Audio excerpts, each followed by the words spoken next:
ሰላም ጤና ይስጥልን ክቡራትና ክቡራን የአዲስ ምንጭ ቤተሰቦች እንዴት ውላችኋል? በያላችሁበት የከበረ ሰላምታችን ይድረሳችሁ። ዕለቱ የካቲት 24 ቀን 2018 ነው። አሁን የደረሱንን ሰበር መረጃዎችና የዕለቱን አበይት ዜናዎች ቀጥሎ እናቀርብላችኋለን። ከመረጃዎቹ ጋር አብሬያችሁ ቆይታ የማደርገው የእናንተ ውብሸት ታየ ነኝ። ክቡራትና ክቡራን እንደተለመደው ላይክ እና ሼር በማድረግ መረጃዎቻችን ለብዙዎች እንዲደርሱ እንድታደርጉ በታላቅ አክብሮትና ፍቅር እንጠይቃለን። ወደ መጀመሪያው ሰበር መረጃ ስንሸጋገር የቀረበለትን ተደጋጋሚ የሰላም ጥሪ አሻፈረኝ በማለት በዝርፊያ ግድያና የማህበረሰብ ተቋማትን ማውደም በቀጠለው ጽንፈኛ ቡድን ላይ ጀግናው የሀገር መከላከያ ሰራዊት የምስራቅ እዝ በወሰደው የተጠና ኦፕሬሽን 203 የጽንፈኛውን አባላት ሲደመስስ 121 መቁሰላቸውንና በርካቶች መማረካቸውን ከመከላከያ የደረሰን ሰበር መረጃ ያመለከተ።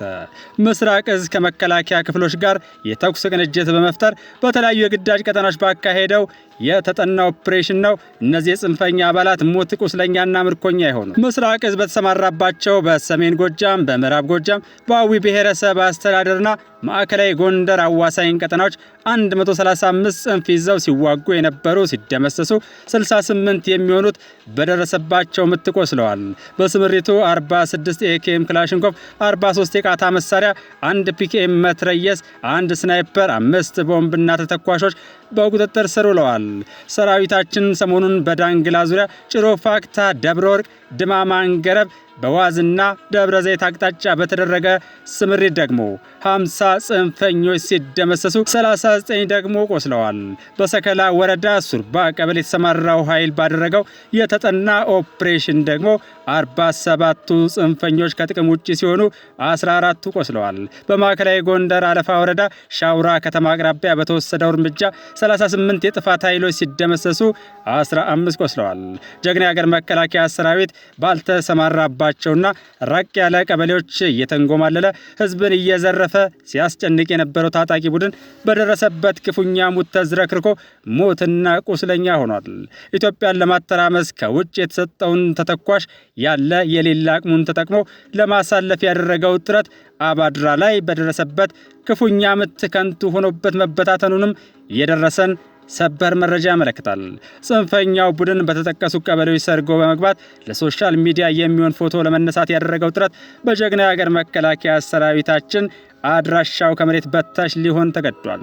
ዘራፊው ቡድን ሰሞኑን በህይወት አለው ለማለት ያለ የሌለውን ተተኳሽ ተሸክሞ ሰርጎ ለመግባትና በዚህም ለማለፍ እንዲሁም ለማስከፈት ያደረገው ከንቱ ሙከራ በወገን ኃይል መንገድ ተዘግቶበት በመቀጥቀጡ ሳይሳካለት ቀርቶ ሞት፣ ቁስለኛና ምርኮኛ ሊሆን ችሏል። ምስራቅ እዝ ከጀግናው የሀገር መከላከያ የተለያዩ ክፍሎች ጋር በፈጠረው የተኩስ ቅንጅት አማካይነት ከየካቲት 13 ቀን 2018 ወዲህ ከተደመሰሱት የጽንፈኛ አመራሮች መካከል ንብረት መላኩ የተባለ በእነሱ አደረጃጀት ሻለቃ አዛዥ ብርሃኑ በላይነህ ሻለቃ ዘመቻ፣ አለማየሁ ጌቴ ሻለቃ መሪ፣ አስቻለው በውሉ ክፍለ ጦር ሎጂስቲክ፣ ምህረት ያየለ የተባለ ሻለቃ ዘመቻ ይገኙበታል። ከነዚህ በተጨማሪ ብርቁ ደስ የተባለ ክፍለ ጦር ዘመቻ፣ ነጋ ባቡቾ ኮር ፖለቲካ ኃላፊ፣ ዘሪሁን ጊዮርጊስ የተባለ የክፍለ ጦር ዘመቻ ኃላፊ ተደምስሰዋል። በዚህ ውጤታማና የተጠና ኦፕሬሽን የክልሉ የጸጥታ ኃይልና ህዝባችን ያደረጉት ጥረት ጠላት ምንም መደበቂያ እንዳያገኝ ከቦታ ቦታ መንቀሳቀስ ተስፋ እንዲቆርጥ እርስ በርስ እንዲጋጭና እየከዳ እጁን እንዲሰጥ አስገድዶታል። ይህ ምስራቅ እዝ ከክልሉ ህዝብና የጸጥታ ኃይል ጋር በመጣመር የሚያደርገውን ህግ የማስከበር ተልዕኮ አስተማማኝ ሰላም እስኪመጣ አጠናክሮ እንደሚቀጥልም አስምሮበታል። ይህ በእንዲህ እንዳለ ሰላም ጠሉን ዘራፊ ቡድን ልክ የሚያስገባ ሰላም አስከባሪ አንደኛ ዙር የፓራ ኮማንዶ አባላትን ማስመረቁን ከምስራቅ ጎጃም ዞን አስተዳደር ያገኘነው መረጃ ያመለክታል። በምረቃ ፕሮግራሙ የአማራ ክልል ሚሊሻ ኮሚሽን ኮሚሽነር አስቻለ አላምሬ፣ ጨምሮ የተለያዩ የመንግስት የሥራ ኃላፊዎችና የሀገር መከላከያ ሰራዊት አመራሮች እንዲሁም የአማራ ፖሊስ ዩኒቨርሲቲ ኮሌጅ የሥራ ኃላፊዎች ተገኝተዋል። በምረቃ ስነ ስርዓቱ ላይ የተገኙት ተመራቂ አንደኛ ዙር የፓራ ኮማንዶ የሰላም አስከባሪ አባላት የክልሉን ሰላም ለማጽናት በአንድነትና በጀግንነት መንፈስ መንቀሳቀስ እንደሚገባቸውም ተገንዝበዋል። የምስራቅ ጎጃም ዞን ዋና አስተዳዳሪ አቶ ኑርልኝ ብርሃኑ ያሉ ልዩነቶችን በንግግር በመፍታት እንደ ቀደምት አባቶቻችን ለሀገር ሉዓላዊነት በጋራ መቆም ይገባል ያሉ ሲሆን የዞኑን የሕግ የበላይነት በአስተማማኝ ሁኔታ ለማረጋገጥ የሰላም አስከባሪ ኃይሉ ሚና የጎላ እንደሆነም ዋና አስተዳዳሪው ገልጸዋል። ተመራቂዎቹ እንደ አድዋ ጀግኖች የክልሉን ሰላም ለማጽናት በአንድነትና በጀግንነት መንፈስ መንቀሳቀስ እንደሚኖርባቸው አቶ ኑርልኝ አስገንዝበው ኢትዮጵያ በውድ ልጆቿ በተከፈለ የደምና የአጥንት ዋጋ ነፃነቷንና ክብሯን ጠብቃ ዘመናትን የተሻገረች ሀገር መሆኗን ተናግረዋል።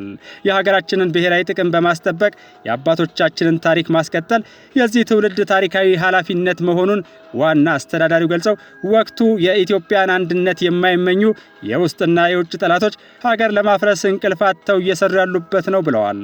የዛሬ ተመራቂዎች ይህን እኩይ ሴራ ለማምከን በሚደረገው ጥረት ትልቅ አቅም ሊኖራችሁ ይገባልም ብለዋል። ተመራቂ ሰላም አስከባሪ አባላቱ ተገቢውን ወታደራዊ የስነ ልቦናና የአካል ብቃት ስልጠናዎችን ወስደው ያጠናቀቁ መሆናቸውን የምስራቅ ጎጃም ዞን ሰላምና ጸጥታ መምሪያ ኃላፊ አቶ አበባው በለጠ ተናግረዋል።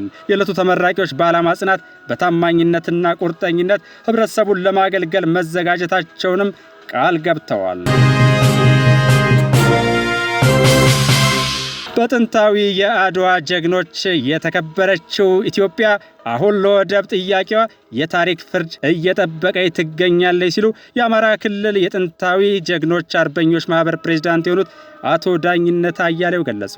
ክቡር አቶ ዳኝነት አያሌው በ130ኛው የአድዋ ድል መታሰቢያ ክብረ በዓል ተገኝተው ባስተላለፉት በዚህ መልእክታቸው የጣሊያን መንግስት ኢትዮጵያን በቅኝ ግዛት ስር ለማድረግ ባሰበበት ወቅት በንግድና የገበያ ትስስር በማስመሰል ነው ዜጎቹን ለስለላ ስራ ወደ ኢትዮጵያ ይልካቸው የነበረው ብለዋል። በዚህም ዓላማውን ለማሳካት ያመቸው ዘንድ የምስራቅ አፍሪካና የአውሮፓ ሀገራት ዋነኛ የንግድ መስኮት የሆነውን አሰብ ወደብን ተቆጣጥሮ የአሁኗን ኤርትራን በቅኝ ግዛቱ ስር በማድረግ ወደ መላ ኢትዮጵያ ለመገስገስ ቢሞክርም በጥቁር ፈርጡ በመለኛው መሪ የወረራ ህልሙ ጨንግፎ ቀርቷል ብለዋል ዳግማዊ አጤ ምኒልክን ሲያስታውሱ። በዚህም ንጉሠ ነገሥት ምኒልክ የነጭ የበላይነት መንፈስን በመስበር የጥቁር ህዝቦችን የነጻነት ሻማ በማብራት ኢትዮጵያ ሉዓላዊነቷ የተከበረ የተፈራች ሀገር እንድትሆን አድርገዋል ብለዋል።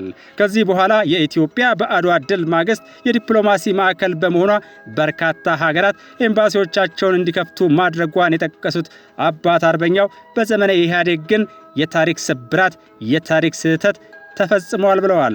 ይሁን እንጂ በዘመነ ኢህአዴግ ባንዳው ወያኔና ግብረ አበሮቹ ኤርትራ እንድትገነጠል ካደረጉ በኋላ ሀገረ ኢትዮጵያ መተንፈሻ የሌላት ዝግት ያለች ሀገር እንድትሆን አድርጓል። የዛሬው ትውልድ የአባቶቹን ታሪክ በማወቅ ታሪካዊ አደራውን ሊወጣ ይገባዋል ሲሉ ጥሪያቸውን አቅርበዋል። ጀግኖች አባቶቻችን በደማቸው ሉዓላዊነቷን ጠብቀው እንዳስረከቡን ሁሉ ዛሬ ደግሞ የኢኮኖሚ ሉዓላዊነቷ፣ የንግድና ቀጠናዊ ትስስሯ መከበር፣ ፍትሐዊ የሆነውን የወደብ ጥያቄ መልስ ማግኘት ይኖርበታል ብለው ለዚህ ሉዓላዊ የወደብ ይመለስልኝ ጥያቄዋ የታሪክ ፍርድ እየጠበቀች ትገኛለች ሲሉ አስምረውበታል። ኢትዮጵያ የደም ዋጋ የተከፈለባት ድንቅ ሀገር ናት ያሉት የአማራ ክልል የጥንታዊ የጀግኖች አርበኞች ማህበር ፕሬዝዳንት የዛሬ ልጆች ታሪክን ማወቅ፣ የአድዋን ቅኔ በአግባቡ መተንተን፣ ለነገ መነሻ መጠቀም ይኖርባቸዋልም ብለዋል። ታሪኩን የማያውቅ ዜና እናቱን እንደማያውቅ ልጅ ነውና የተሳሳተ ትርክት እንዳይተላለፍ የታሪክ ትምህርት በሚገባ ሰንዶ መቅረብ እንዳለበትም አሳስበዋል። በዓሉን አስመልክቶ በአማራ ክልል የባህልና ኪነ ጥበባት ዝክረ ታሪክ ማዕከል ጣይቱ የተሰኘው ተውኔት በድንቅ ተዋንያንም ቀርቧል። በባህልና ኪነ ጥበባት ዘርፍ የዓመቱ ምርጥ ከያኒ ተለይቶም የሽልማት ስነ ስርዓቱ መከናወኑን የደረሰን መረጃ ያመለክታል። ክቡራትና ክቡራን አሁን ደግሞ ወደ ውጭ ዜና ስንሸጋገር ሰሞናዊ የመካከለኛው ምስራቅ ቀውስ የዕለቱ ዘገባችን ይሆናል። የኢራኑ የበላይ መሪ ጠቅላይ መሪ ማለት ነው አያቶላህ አሊ ኻሜኒ ቅዳሜ ዕለት አሜሪካና እስራኤል በጋራ በፈጸሙት ጥቃት መገደላቸውን ተከትሎ በመካከለኛው ምስራቅ ያለው የግጭት ሁኔታ ከመርገብ ይልቅ እየተስፋፋ መምጣቱን የተከታተልናቸው መረጃዎች ያመለክታሉ። ኢራንም እንደተገመተው በቀላሉ ከመሸነፍ ይልቅ የጥቃት አድማሷን አስፍታ በቀጠናው ባሉ የአሜሪካና የእስራኤል ቤዞች ላይ ሚሳኤሎቿን ማስወንጨፏን ቀጥላለች። በኢራን ጥቃት ኢላማ ከተደረጉት ሀገራት መካከል እስራኤል፣ ባህሬን፣ ኳታር፣ ዩናይትድ አረብ ኤሚሬትስ፣ ዮርዳኖስ፣ ሳውዲ አረቢያ፣ ቆጵሮስና በሆርሙዝ ሰርጥ የሚያልፉ መርከቦች ይገኙባቸዋል። በኢራን መንግስት የሚደገፈው የሊባኖሱ ታጣቂ ሄዝቦላህ ጦርነቱን ወደ እስራኤል ሮኬቶችን በማስወንጨፍ መቀላቀሉንም ለማወቅ ተችሏል። አሜሪካና እስራኤል በጋራ በመሆን ጥቃት መክፈታቸውን ተከትሎ ከፍተኛ የሀገሪቱ ባለስልጣናት እንዲሁም በርካታ ሰላማዊ ዜጎች መገደላቸውን ዘገባዎች እያመለከቱ ይገኛሉ። የእውነቱን መነሻ መለስ ብለን ስንመለከት ኢራንን እንደ አውሮፓውያኑ አቆጣጠር ከ1989 ጀምሮ የመሩት አያቶላህ አሊ ሀሚኒ የተገደሉት የመጀመሪያው ጥቃት እንደተፈጸመ ቅዳሜ ማለዳ ላይ መሆኑ ይታወቃል። የኢራን ቀይ ጨረቃ ማህበር ባወጣው መግለጫ በመላው ኢራን በተፈጸሙ ጥቃቶች የሞቱ ሰዎች ቁጥር ከ700 በላይ ሆኗል ያለ ሲሆን ከነዚህ መካከል ደግሞ 176ቱ ህጻናት መሆናቸውንና 742 ሰላማዊ ሰዎች መገደላቸውን መቀመጫውን በአሜሪካ ያደረገ የሰብአዊ መብት ድርጅት ገልጿል። የኢራን አየር ክልል ዝግ የተደረገ ሲሆን የኢንተርኔት ግንኙነትም ሙሉ በሙሉ መቋረጡ ተገልጿል። የኢራን ጦር በሙሉ ኃይሉ ከአሜሪካና ከእስራኤል የሚፈጸምበትን ጥቃት ለመመከትም እየሞከረ ይገኛል። አሜሪካና እስራኤል ከቅዳሜ ዕለት ጀምሮ በሚፈጽሙት ጥቃት ዋና ከተማዋን ጨምሮ የተለያዩ የሀገሪቱ ከተሞችና ተቋማት ኢላማ ተደርገዋል። ዶናልድ ትራምፕ የሀገሪቱን ባህር ኃይል ሙሉ በሙሉ ማውደማቸውን ተናግረዋል። ሰኞ ዕለት የአሜሪካ ማዕከላዊ እዝ 11 የኢራን መርከቦችን በኦማን ባህረ ሰላጤ ላይ ማስጠሙን ሲያስታውቅ ኢራን በቀጣናው ያለምንም መርከብ መቅረቷን የሚያሳይ ሆኗል። ጥቃቱን በመፈጸም የባጁት አሜሪካና እስራኤል በኢራን ላይ የሚፈጸመው ጥቃት ዓላማ የኒውክሌር ጦር መሳሪያ እንዳይኖራት ማረጋገጥ መሆኑን በተደጋጋሚ እየገለጹ ይገኛል። ሚሳኤሎቻቸውን እናወድማለን፣ የሚሳኤል ኢንዱስትሪያቸውን ዶግ አመድ እናደርጋለን ሲሉ ቅዳሜ ዕለት በሶሻል ትሩዝ ገጻቸው ላይ በለጠፉት የቪዲዮ መልእክት ላይ ትራምፕ መናገራቸውን ዘግበናል።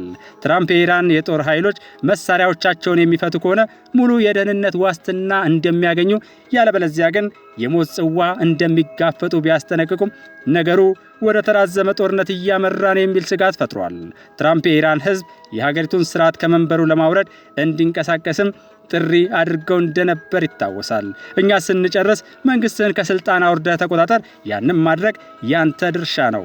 ይህ ምናልባት በትውልድ ውስጥ የምታገኘው ብቸኛ እድል ሊሆን ይችላል ቢሉም እንደ ኢራን በረዥም ጊዜ የተገነባ ውስብስብ የመከላከያና የስለላ መዋቅራዊ ስርዓትን ከውጭ ኃይል በመጣ የሚሳኤል ውርጅብኝ ጀምሮ በህዝባዊ አመጽ መቋጨት ለብዙ የፖለቲካ ተንታኞች ግራ የሆነ ጉዳይ ሆኗል። አሜሪካ ኤፒክ ፊውሪ ብላ የሰየመችው ይህ ግዙፍ ወታደራዊ ዘመቻ የተጀመረው ትራምፕ ለሳምንታት ኢራን በኒውክሌር ፕሮግራሟ ላይ አዲስ ስምምነት ካላደረገች ወታደራዊ እርምጃ ወስዳለሁ እያሉ ከዛቱ በኋላ ሲሆን ኢራን የኒውክሌር እንቅስቃሴዎቿ ሙሉ በሙሉ ሰላማዊ መሆናቸውን በተደጋጋሚ ስትገልጽ መቆየቷ ከጥቃት እንዳላዳናት ታይቷል።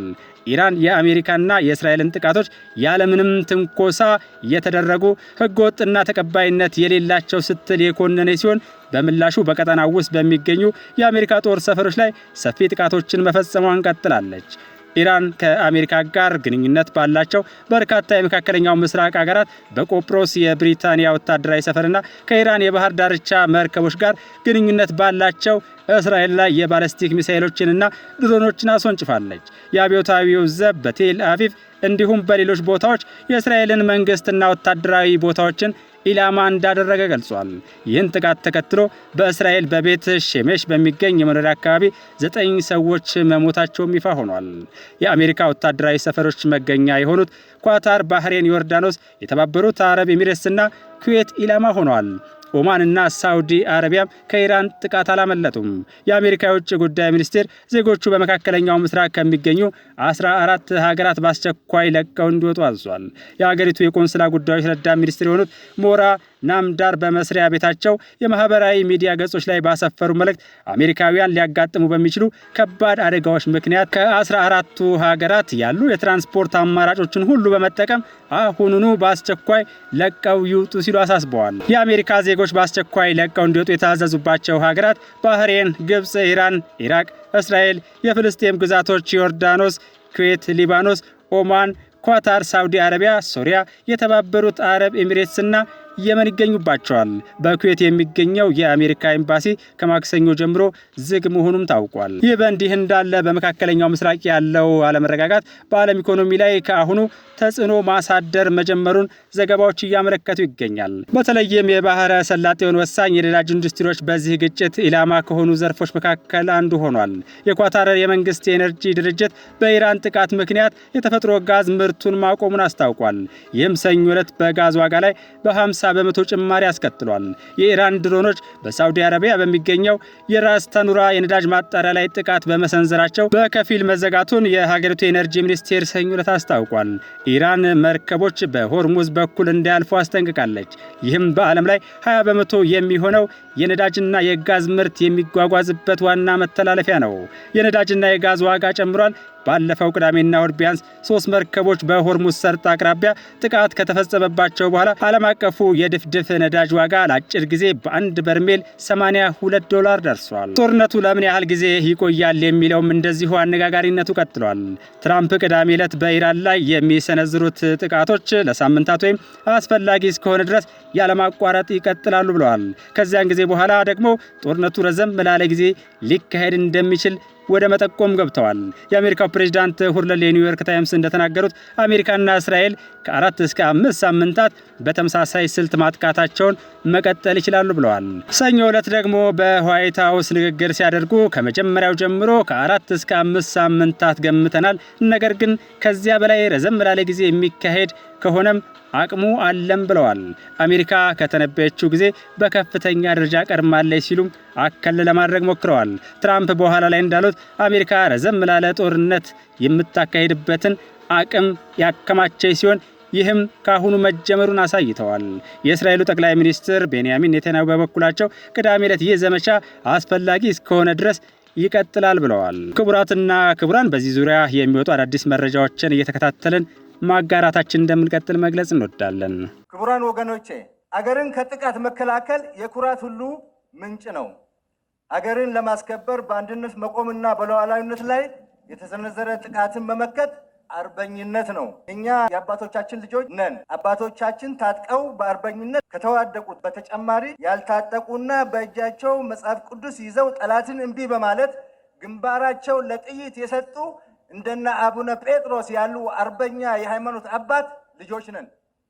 በአድዋ ጦርነት ወቅት የተገኙ ካዶች ላይም ከባድ ቅጣት መፈጸሙን የሚገልጹ የታሪክ ማስረጃዎች አሉ። ለምሳሌ አጼ ምኒልክ በምርኮ የያዙትን የጣሊያ ወታደሮችና የጦር አዛዦች በእንክብካቤ ይዘው ወደ ሀገራቸው እንዲሸኙ ሲያደርጉ፣ በባንዳዎች ላይ ግን ከፍተኛ ቅጣት እንዲፈጸም አዘዋል። ባንዳነት በታሪካችን በዚህ ደረጃ የሚያሳፍር የሚያስቀጣና በማህበረሰቡ ዘንድም መገለልን የሚያስከትል አንገት የሚያስደፋ ነበር ድሮ። በዚህ በእኛ ዘመን ግን ባንዳነት ከሀገር ብሔራዊ ጥቅም በልጦ ቆሞ እየተራመደ ይገኛል።